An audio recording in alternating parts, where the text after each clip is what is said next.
pensée pieuse a été observée ce mercredi à Lubumbashi en mémoire des retraités et pensionnés du service public de la RDC. Ces ex-agents de l'État, qui sont pour la plupart des personnes âgées et vulnérables, déplorent le traitement qu'ils reçoivent de la part de la fonction publique, surtout pour leur prise en charge. Les détails avec Jean-Jacques Lukumwena. Par le travail, l'homme construit. Par le travail, l'homme transforme, et par le travail, l'homme façonne l'avenir en République démocratique du Congo en général et dans la province du Katanga en particulier. Ceci est diversement vécu par les retraités et pensionnés de différentes entreprises étatiques tout comme privées. Rares sont les retraités ou pensionnés dans le secteur public qui vivent de leur indemnité de pension de retraite.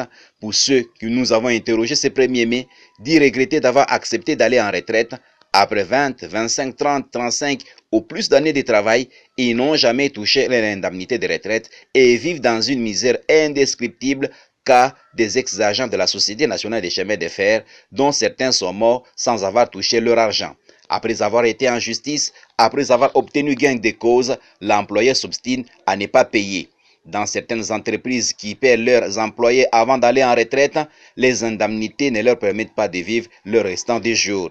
C'est ainsi que certains travailleurs refusent de prendre leur retraite et préfèrent travailler jusqu'à leur vieillesse. Ou ceux qui sont dans la sous-traitance, si les salaires sont insignifiants, qu'est dit de la pension et de la retraite?